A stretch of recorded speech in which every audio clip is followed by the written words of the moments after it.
Okay, so 16 people said no, they don't expect that he will get the help that he needs, and one person said yes. Yeah, I think I would he have missed someone there, so I'll have to go with what you. no problem at all. Yeah.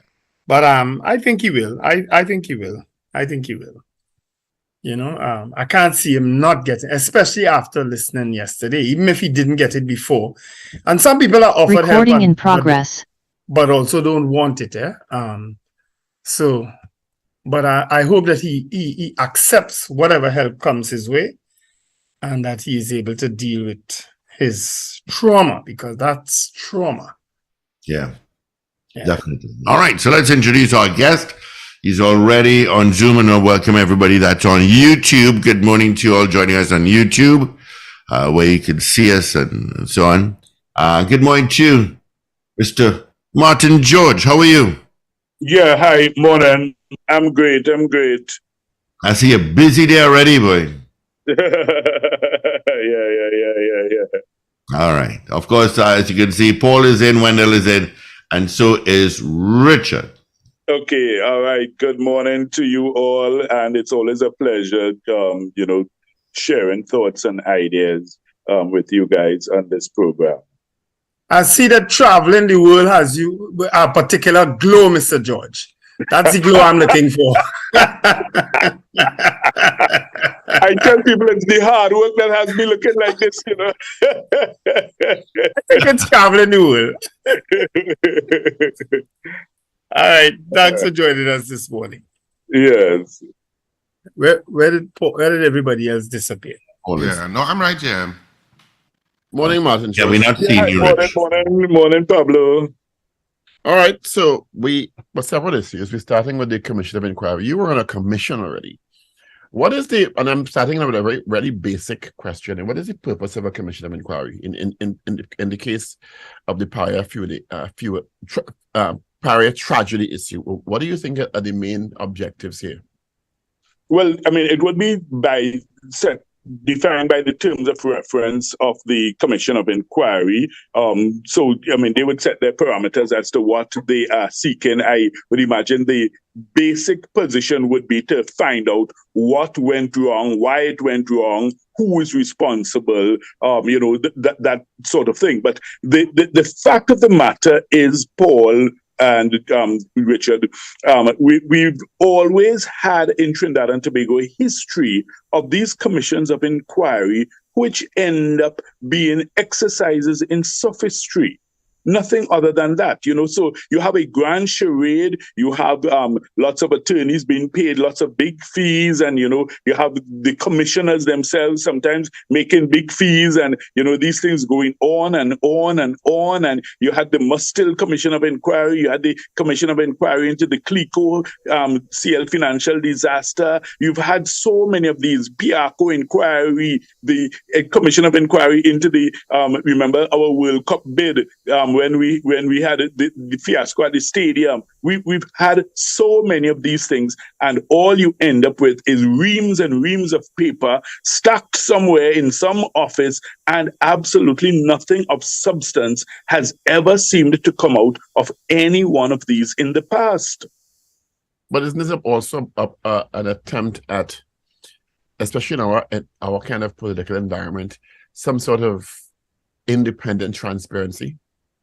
Well, the point is, Paul, that's what the objective is. So in an altruistic sense, yes, of course, you were saying, well, we're trying to have an impartial, independent commission investigate this. But in the real world of Trinidad and Tobago that you and I live in, not the world that politicians exist in, but in the real world, we know that it ends up usually, at least given the history, the historical precedents and antecedents, it ends up being a colossal waste of time and money, and you usually get absolutely no meaningful result. Remember, nearing the end of the multi-million-dollar CLICO inquiry, which I think the cost almost ran close to $1 billion into the inquiry, when they wanted the main witness, Mr. Lawrence Dupree, he simply thumbed his nose at them and said, to hell with you, I'm not coming anywhere. And then they had to admit, well, they had no power to subpoena him or compel him to come to give evidence. So then what was the purpose of that whole entire exercise where you spent millions and millions of dollars? You had, thousands and thousands of pages and stacks of documents, etc., cross-examination of witnesses.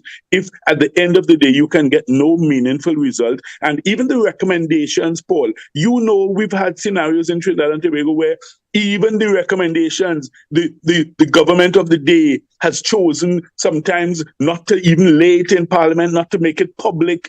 So I mean, we really wonder whether this is just a grand PR exercise or whether it is really aimed at getting truth and justice out of it. And our history in Trinidad and Tobago says otherwise. But the public will take what they will take from it. I mean, all the commissioners and the officers can do is ask questions. This one is being broadcast. It is a highly emotive situation because 4 men lost their lives under really tragic circumstances. There are questions about process, procedure beforehand, questions about rescue efforts or lack thereof. So, I mean, in terms of some level of public understanding of what happened, where questions are directly asked of persons who may or may not have been directly involved or involved at some level, to me is an important process. Depending on what you think or I think what should come out of it later down the road, it's something completely different. Well, the thing is, Paul, okay, I'll tell you why I'm not entirely enamored with that as a result of this inquiry is the fact that that can be done even without portraying it in the public glare, of scrutiny by the nation.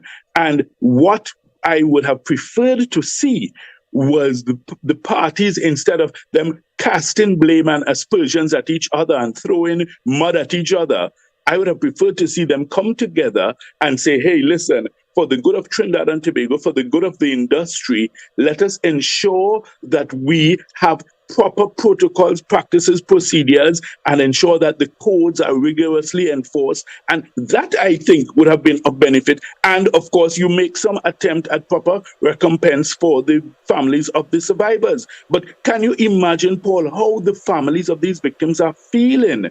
You hearing this evidence and you realize that, it's, a clash of giants, so they are, fighting it out. When you ask yourself, but wait, hey, I'm the victim here. I'm the one who lost a loved one. And where am I in this whole process? Because it seems to be a scenario, Paul, where as well as I do, that for many of these companies, they carry insurance which can cover any expense that they have to meet in these circumstances. So why not do that? And let's try and now focus on building the standards, separate and apart from reliving and basically you're wading through these people's pain and suffering, and you're digging at it, you're picking at it, you're pulling, you're tugging, you're dragging it out. It's like you're stretching the entrails of their agony out in the public space, because you two are two giants fighting over basically money, dollars and cents. That's what it comes down to, and the persons who have really suffered are not really the ones who are benefiting from this. So that's where I would, diverge with your, idealistic view of the outcome of this commission of inquiry. That's the sad reality that you just said there, Mr. George. But I take Paul's point, though, that the public will be listening and will take from it what they can, because sometimes at the end of the day, a political price will be paid somewhere along the line. Well, the thing is, even in that, I sometimes wonder because, in Trinidad and Tobago, we do not have a history of politicians, doing the mea culpa. We do not have a history of them ever coming out and admitting and saying, hey, listen, I think I was wrong, or we were wrong as a group, or we were wrong as a company, or as a state entity, they were wrong to do this. No, everybody digs their heels in. You hire attorneys and you surround yourself with a battery of lawyers and you entrench yourself in your position and you fight down to the end, because at the end of the day, first of all, it's not your money being spent, it's taxpayers' money being spent on the the legal fees, the commission of inquiry fees, all the other fees that are sharing around, if you understand me. So there's no personal penalty to anybody in that regard. So therefore, that's how it plays out in Trinidad and Tobago. Well, admittedly, two of our commissions. One second, Richard, let me just get this point out of the way. Admittedly, though, two of our first commissions of inquiry, one into the attempted coup, which didn't happen until long after, and the other one, which is the Piaco inquiry, really didn't yield any personal price. It may have yielded political prices, but it really didn't yield any personal price at the end of the day. So maybe we got off to a bad start with these commissions. and it has continued. It has continued. But isn't the substantive issue, Martin, that Commission of Inquiries need to be reworked in terms of what their powers are, how extensive their powers are, and what penalties they can give people for not appearing? That's the point, Richard. That is exactly the point. So in other words, we're basically looking at a question of some level of constitutional reform to ensure that you give them the legislative power and the teeth to actually be able to, because even their recommendations, remember, you go through this whole exercise, you come up with a whole big fat book, basically, of all your findings and recommendations, and you have absolutely no power to enforce it. So in other words, basically, I could say, well, okay, look, I recommend that, Richard improve on this or do this better or that better. And Richard could say, to hell with you, you can't tell me what to do. Well, and that's the end of it. But is that the precedent that other commissions of inquiries in other jurisdictions encounter? Is that what happens? Well, it would all be guided by the specific legislation that other countries have, So, I mean, the point is, for us in Trinidad and Tobago, we need to really look at it holistically and say, hey, is this legislation working for us? Has it worked for us? Where are the results? Or do we need to now tweak it, fix it, change it completely, and make sure that we have something that is effective and lasting? But of course, the persons who have to do so are the very politicians who themselves might find themselves hoisted upon their own petard in that regard. Yeah. I know you talked about your corporate responsibility and issues, and a better approach might have been for the two companies to come together and say, look, let's work together on this issue, X, Y, Z. But just like the issue of people saying it's me, or not being, I'm not lawyering up, etc., and digging their heels into the sand, so to speak. You don't really have examples of corporate culture that would have approached the problem the way you are suggesting. Well, and that's why, Richard, Paul, and Wendell, these types of discussions that we have are so important, because we need to sensitize the public to let them understand that they need to demand better from these entities. We can't keep doing the same thing over and over and expecting different results. We have to reach the point where, you have that level of responsibility, accountability, transparency, and that maturity to be able to say, hey, listen, I need to do better. I agree with you, Martin, that would have been the approach. I agree with you that commissions of inquiry have, at some level now, become a tool of administrations to placate public outcry. Yes. They definitely, because the public outcry was so virulent in this case because of the tragic loss of life and the information though limited that the public had regarding the incident, and the cries about whether there was negligence or an attempt to say the life should have come, that it was so emotive that, as Richard said, it becomes political, and when they said it becomes political at some point, and your political survival depends on how you manage this. And the Commission of Inquiry, we have a Commission of Inquiry, so be transparent, so we open, so everything is all right. And then the Commission of Inquiry takes a long while, and then After that, a report is created, and then okay, well, we did what we're supposed to do. Let the chips fall where they may. Is the evidence from this, or is the information from this, does it usually end up material evidence in a possible civil suit or some other kind of legal matter later on? Well, it depends on how it's treated, but at the end of the day, persons, in terms of giving their evidence at the Commission of Inquiry, are usually very circumspect in terms of any possible future litigation. Now, okay, let's use the Piarco inquiry as an example. Separate and apart from that, you had the parallel criminal investigation running, and the evidence that they would have used would have been primarily what the police officers would have gleaned and then gone to ACIB, and they would have gone to the DPP, and he would have made his recommendations. So it's a totally different scenario from what you may say at a Commission of Inquiry. However, if it is that you have said contradictory words on oath, then that could probably be used in the cross-examination of a witness in criminal proceedings to say, hey, listen, you said something different at the Commission of Inquiry at page so, and you use the evidence that way. But it's not the primary evidence that would normally be used to found a criminal charge. Mm. I see praises being heaped on the head of the commission as to how he is conducting it. What are your thoughts? Because I remember when he had made the public statement about the equipment and so on, he ran afoul of some people. But I'm now seeing public sentiment on his side for how he's conducting this inquiry. What are your thoughts? Well, I mean, Lynch, I think is his name. Yeah, Lynch. Yes, Jerome Lynch. Yeah, at the end of the day, I mean, of course, one has to always ensure that you inspire confidence in the proceedings, confidence in the public, and confidence even in the persons who are participating in the Commission of Inquiry to ensure that, they view you as impartial, objective, and even-handed in your dealings and in your management of it. You are not supposed to have a view one way or the other. You're not supposed to come into it with a view, or with a perspective. So, I mean, I would imagine that he's basically doing what he's supposed to do. That's what you're paid to do. I'm not sure it's necessarily worthy of praise at this point. Right. So I saw him take a swipe, and I understand his response to the lack of the technical people having their crap together.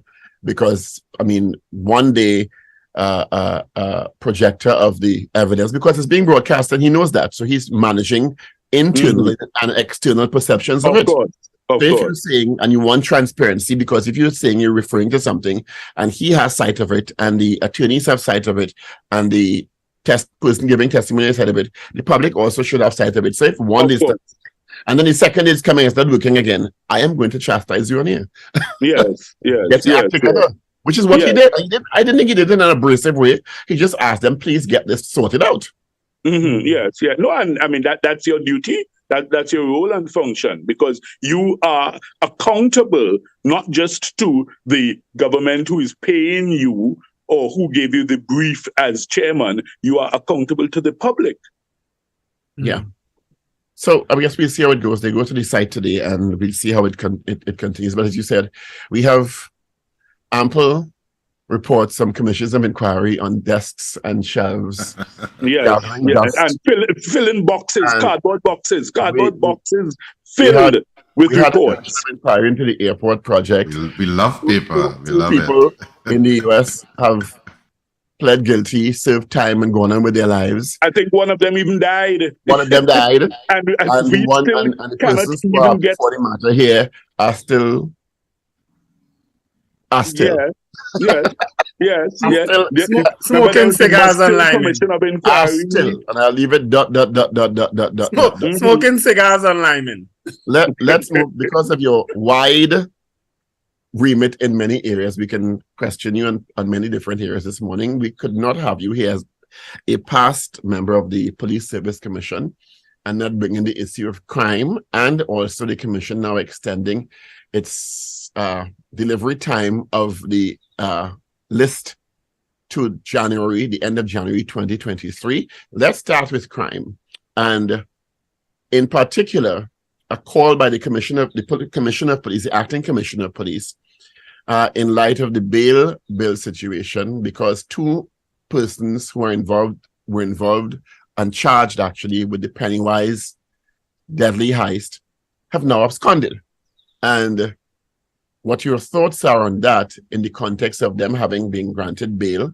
The police said they did their job and they pursued the men, brought the men before the courts. The men were charged. The men got bail and now they can't find them.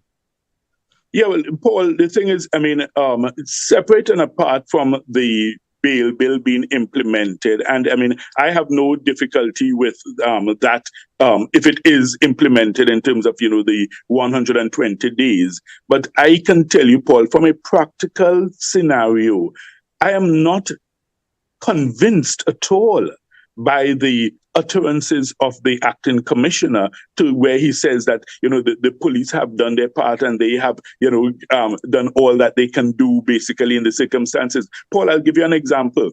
There's a pending matter concerning 26 persons who were arrested and charged under the public health regulations, right, for being in a space where more than a certain number of persons were allowed to gather. They were there for a lime, right? So 26 of them were arrested and charged. They were paraded publicly in the media almost 2 years ago. The police have two witnesses, the arresting officer and one other officer. Paul, it is almost 2 years now, and they still have not been able to get their act together. That matter is still pending. I appeared for one of those persons last week. They couldn't even find a file. Can you imagine this? After 2 years, they couldn't even find a file. The police officer who did the arresting, he hadn't yet completed his statement.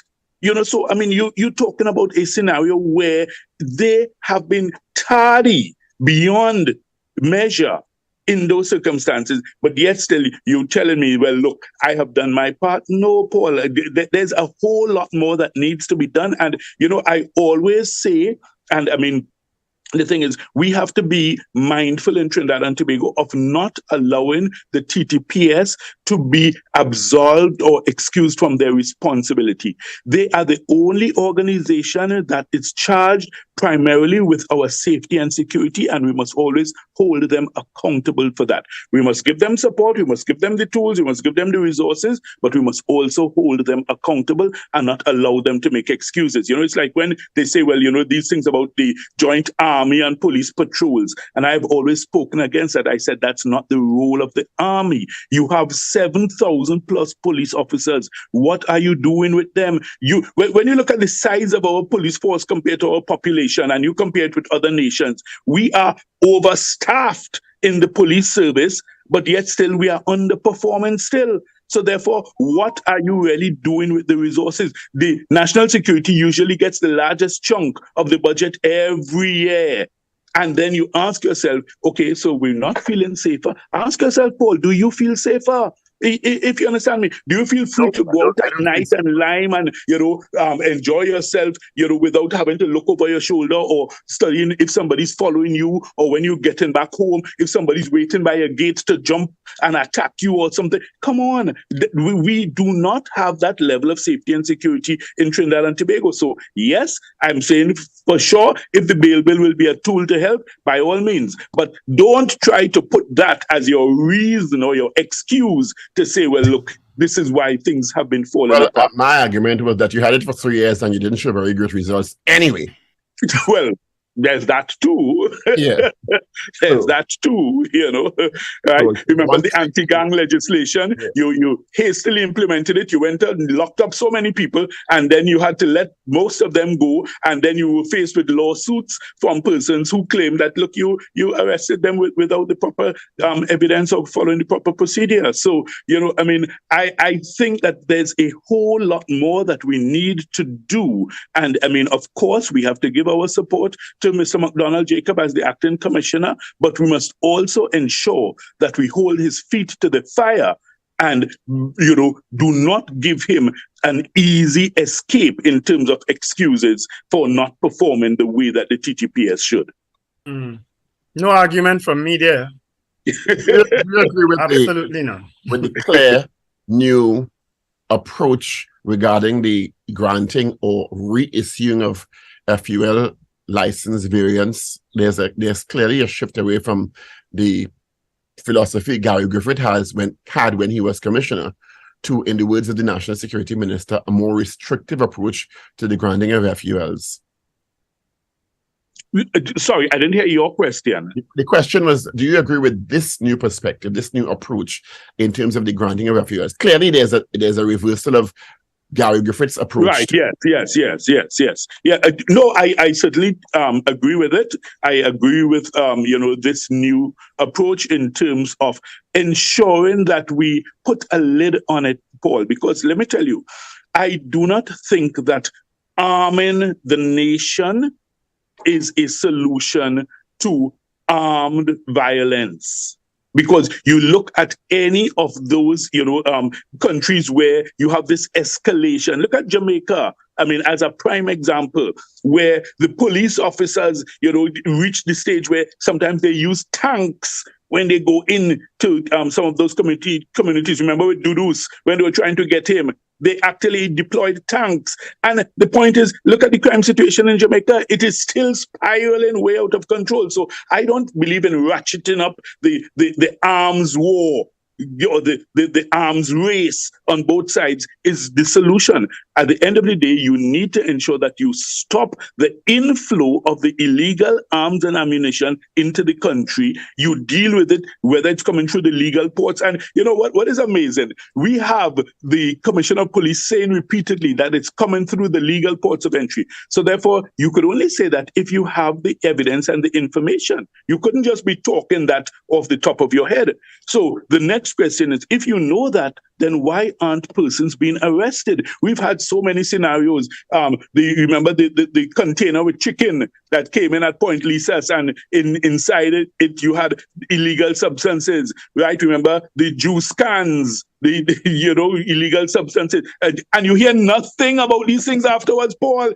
A big hullabaloo and a big hue and cry is made that oh yes, we will deal with it, and nobody's charged, nobody's arrested. Somehow these things never have any owners. So no consignee. Where are all the documents, the papers to deal with these things? You understand what I'm talking about? So therefore, we rarely have had scenarios where clearly you are saying one thing as the TTPS, but your actions prove otherwise because you are not making any arrests of any meaningful substance. So then what do you think are the main challenges in accomplishing these objectives? What should be basic policing procedures, protocols that yield results? What you were a commissioner in the Police Service Commission in that iteration, and I understand the police service will have changed significantly since then. But there seem to be possibly some continued gaps. Right. And I think part of it, Paul, is as you use the word basic, they need to get back to the basics of, police work. In other words, you have to do the work for detecting crime. You have to do the work for preventing crime. You have to do the work by going out into the communities, making sure that you get your information from the people on the ground. I remember years ago, Paul, you had police officers who used to go undercover, who used to go and infiltrate communities, disguised in whatever way. Does that happen anymore? No, they're undercover now. Some of them undercover working with the gangs. Well, you've just said it. And then if they're not doing that, they're sitting in air-conditioned offices watching cable TV and ordering KFC, right? They're driving around in their air-conditioned SUVs, all of them, looking fat and comfortable and happy, because they are just basically enjoying this as a ride. There isn't that sense of dedication. And then also, Paul, in terms of what you just mentioned, the corruption that occurs within the service, because we do not have an internal affairs unit, we have this continuation of this endemic corruption within the service. I always use an example, Paul. When I was by my friend in Toronto, and he's a senior officer in the Toronto Police Service, and they have lots of officers there, and he says many of the officers or the persons there are internal affairs, but nobody knows who they are. So it could be a cleaner, it could be a janitor, it could be the person wiping down your desk as a civilian, but you don't even know that they are internal affairs. But they're listening, they're watching, they're observing. From what I have seen, and I have been able to interrogate 3 past commissioners in the Joint Select Committee National Security. Stephen Williams, when he was acting, Guy Griffith when he's substantive, and McDonald Jacob. And I don't get the impression that our police service wants an independent internal organization that deals with rooting out police corruption. They defer to, Professional Standards Bureau, but it's himself auditing himself. And they don't want that to change. They really don't. But Paul, I agree with you. You are preaching to the converted. I fully agree with you. And I tell you, that is part of the root of the problem. And listen, that blue wall of silence that is there, it is a powerful, powerful thing. We have seen senior officers will go to lengths to protect their colleagues, or to either hide evidence, bury evidence, discard it, destroy it, whatever. It happens. And that is a major part of our problem here in Trinidad and Tobago. And every time there is a shift, there is a transfer of divisional commanders. That's exactly what's taking place. So don't think it's about efficiency. I don't think it's about the Professional Standards Bureau supposed to fulfill that role of an internal affairs unit? And even if you were to have an internal affairs unit that was separate and apart from the police service, what are you saying? Is it a civilian organization? What are you all suggesting? No, the thing is, Richard, it would be a unit that is, of course, yes, civilian, but the point is you have, for instance, at the level of the Ministry of National Security, which would be the overarching body in charge of the TTPS, they would have the ability to infiltrate these persons into the operations. As I say, they come in as ordinary persons, as your cleaner, your gardener, the person washing down your car, whatever, within the service. But the point is they are there at the behest of your Ministry of National Security as your internal affairs officers, who would be they're listening, they're observing, they're gathering information, that kind of thing. So therefore, you now have an ability to get to the root of the corruption within the service. Mr. George, I have a question here from someone. He asks, we have been told that the TTPS have no jurisdiction over the ports, like Port Authority and so on. If this is true, then how can they be allowed to have officers stationed on the ports? Is that a question that you can answer? Well, I'm not sure in terms of when they say they have no jurisdiction over the ports. I'm not sure I understand that, because the point is the Trinidad and Tobago Police Service has jurisdiction over all of Trinidad and Tobago. Where they have a conflict in terms of jurisdiction, I know, is with the Coast Guard in terms of the waters, the territorial waters. So surrounded. But no, and this is it. Yes, even as you mentioned that the police used to have a marine branch, but if you remember, that was shut down. That police marine branch was not restarted recently. Well, there was talk of restarting it. I am not sure if it really has become operational yet. So therefore, even that, they do have some ability for patrolling the waters. But of course, once you're talking about going outside of that, and you're talking about our territorial borders, that's where the issue with the Coast Guard comes in. But in terms of the port, I'm not sure I necessarily can agree with what the caller says there as a premise to say that they have no jurisdiction, because then basically you're saying what? If something happens on the port, the police can't go in and investigate and seize evidence, and I don't think that's accurate at all, with the greatest of respect. And I would imagine, and I'm hazarding a guess here, that question came about in light of the fact that we continue to have drugs and guns coming through our legal ports. Right. Yeah. So, and I'm saying that I can see absolutely no legal basis to say that the police can't have persons there on the port undercover, observing and investigating and gathering the evidence to be able to make arrests. I see absolutely no legal barrier to that at all. Right. Yeah.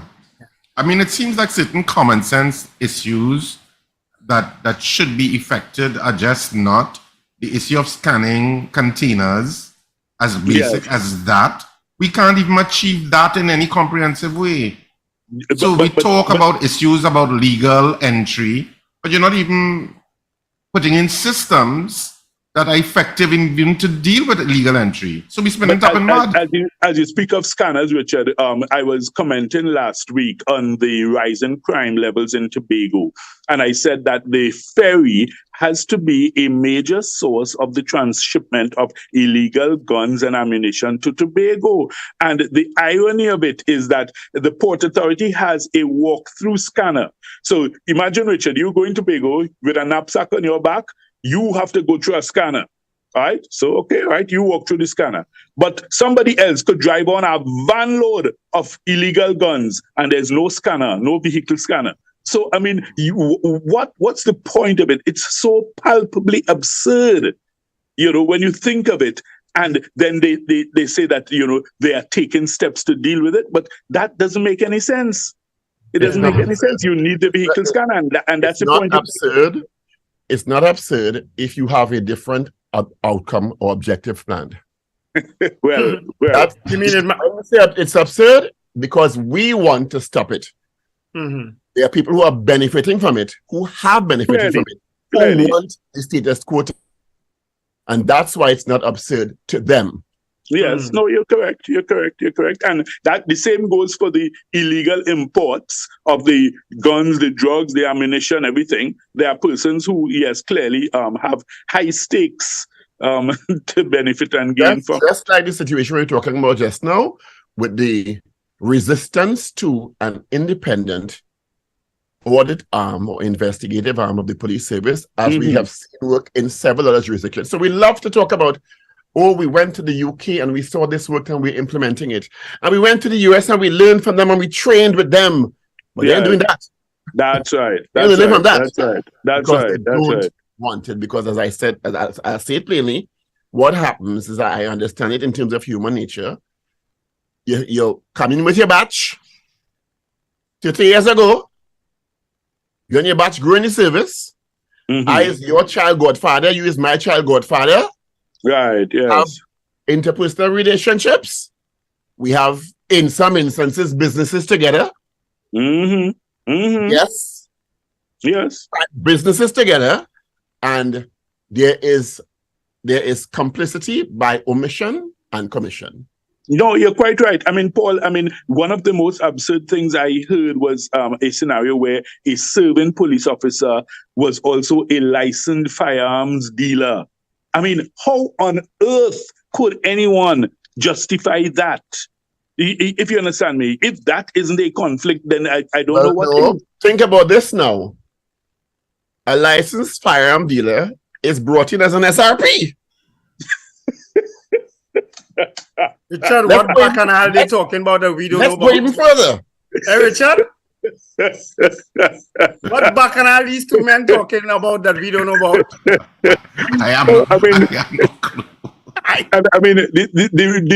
The reality of it is that, we really exist in what can only be described as the theater of the absurd, because these things are actual realities that Paul is talking about. I thought I was in the know. I thought I knew police people. And there's so much more I can say. Oh gosh. Listen, the police service in Trinidad and Tobago is despicable. I can't describe it as any other word. Well, I wouldn't say that's my word. That's my word. I wouldn't say it because I wouldn't want to be police broad brush as that. Means that every officer. I wouldn't. But I would qualify my statement by saying, keep 90% of the women and get rid of 90% of the men. I also can't say that. Okay, at this But point, then you, Wendell, I would must have say a good reason why you are morning, saying and I that. must ask myself to be You excused. have special interest in police women. Then Keep Okay, 90% of the women gentlemen, and get it's rid of been 90% really of the very men, and you're nice. good. Thank you. Goodbye. no, he know why he said he want to keep the liberties of the women. Maybe again, benefits derived. Martin George, you're also president of the Tobago Chamber. How is Tobago doing, and what are you looking forward to in the new year? Well, the thing is, I must say there's been increased business activity post-pandemic, and I guess with the change of administration, there's been, I guess, renewed hope in some persons that things would take a different turn. There is the expectation that new airlines are supposed to come on board. I think Condor just restarted. Tobago received its first cruise ship this week. So there is that uptick. There is that, upbeat outlook. And I mean, as business persons, we always have to be cautiously optimistic in terms of hoping that the Christmas season is going to be good. I know lots of Trinidadians love to come across for Christmas and the New Year. It's a tradition now. And we are hoping that that would continue. I am also hoping that the THA would take a firm decision to not have any carnival in Tobago during the Trinidad Carnival period. And I'll tell you why that's important, Paul. If you really want to promote your October Carnival as Tobago's Carnival, you can't also try to be fighting up with competing with Trinidad in February. Let's be realistic and practical and sensible. What you should be doing is promoting Tobago as the anti-carnival in February. In other words, the alternative to Trinidad's carnival. So therefore, all the church groups, all the religious groups, the Boy Scouts, the Girl Guides, the Brownies, the cadets, all those who want to go on camp, who want to get away for the weekend from the hustle and bustle of Trinidad, you promote Tobago as the nice, quiet, serene, relaxing place where they can come, to get away from Trinidad's carnival. Don't be having your own carnival activities fighting up to compete with Trinidad. And what you can offer all Tobagonians who want to go and participate in Mass in Trinidad, you maybe pay for 2 or 3 boat tickets and say, okay, look, all of you all go down, go to Trinidad, enjoy yourself.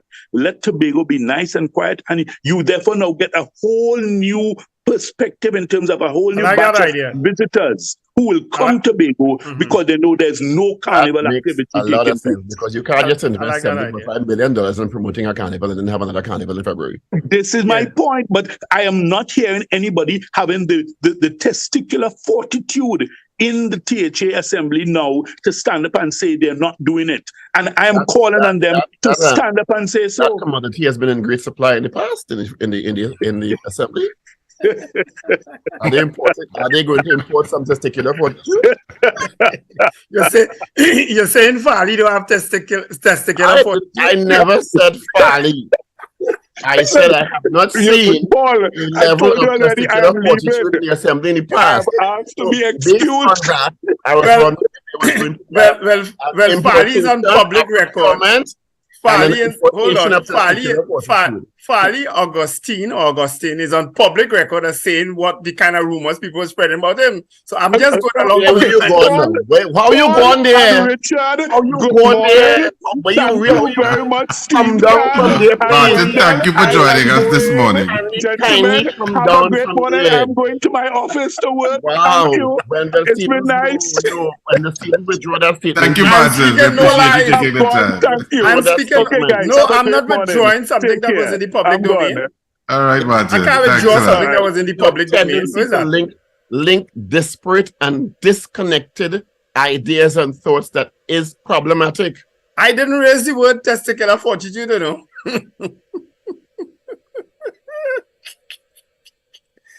Oh, God. Look there. I love this show. How did I put you to do campaign strategy? Yeah? How did I put you to do campaign strategy? I don't know. People have not been making proper use of me lately, you know. I don't know why. In more ways than one.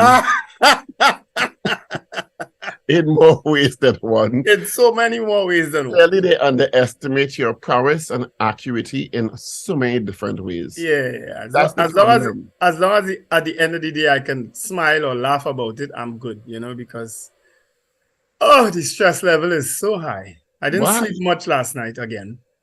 I have some medical tests to do this week. One of which is today. So anxiety is a hell of a thing. Anxiety is a serious thing, It is. A lot of people do underestimate anxiety and how it can affect you. Well, there are many people who walk around with what is diagnosed as a global anxiety disorder, particularly in an environment that's very stressful, and they don't realize that their anxiety levels peak very, very quickly because of these stresses. And we've had a lot piled up on top of us over and over in Trinidad and Tobago over months, and we think we're coping, but we're not really coping that well. Yeah. Because Monday, I'll tell you something. Monday, when I left the show, I went to do a series of blood tests, and you all know I don't like injections, right? So when I went in there, I went right in Arima, Richard. I don't normally, first time I'm ever using that place, Victoria Labs. Beautiful place, beautiful people. Right opposite right after Royal Bank there, around the Savannah. I went to a place there called Victoria Labs. And of course, they told, well, don't look at the needles. And of course, I stretched out my arm here. The doctor, oh, you have some nice veins here, man. And she tapped it. And then she said, okay, wait, let's start. And I felt the needle inserted in my arm, in the inside of my elbow. And then I guess you hear her telling the assistant, okay, one more. So they fill in vials of my blood. And she just said, okay, one more. All right, that's fine. That's good. That's good. Okay, last one. How you doing, Wendell? How you doing? And she talking to me and reassuring me. I say, I'm so happy. This time my eyes tight closed. My fist tight shut and my eyes tight closed. And they're taking this blood. And let me tell you something. I was so relieved when that thing was over. Remember? Very relieved. You have less blood in your system, so you may have yes malfunctions in areas that may need blood supply. Yeah, absolutely nothing was affected by the loss of that blood. You do seem a bit dizzy this morning. Well, I have some more tests to go do this morning. I just want to make sure everything is all right. I'm at, we all get into that age where we have to be a little more mindful and a little more careful. And then I guess based on your upcoming run for the political leadership. Me, political leadership? If I was contesting, against Karen, you have to make sure you're healthy, Yeah, against Karen. I didn't say that. I said for the political leadership. I never said what. Oh, okay. All right. I'm cool with that. I'm cool with that. Ahead of the conversation with your presumptions. Yeah. Somebody recently purchased. It could be the political leadership of the Port of Spain City Corporation. No, no, trust me. But somebody recently gifted me tickets to Lydian's having a concert soon and Marionette. I think 2 weekends. Well, I would hope so because they've not been able to have the big concerts they've had in the past over the last 2 years. So right. So I haven't been to a Lydian's or Marionette concert in a long time, so I'm expected to attend those concerts. God spare that mind. Relax, and take the load off and stop. Recording stopped. Which you have no control. Yeah, that you've been fighting for years. Just let it all go and breathe. So very true. Richard, are you attending those concerts? I'm glad that you went to that place in Central last week and relieved yourself in such a profound manner. You see the effect it's having in your glowing and the excretion. That's coffee perspiration you're seeing there. Excretion of stress and other bodily accoutrement may have worked in your favor. Richard, you're seeing him struggling. Yeah. He's trying to come up with appropriate words for inappropriate thoughts.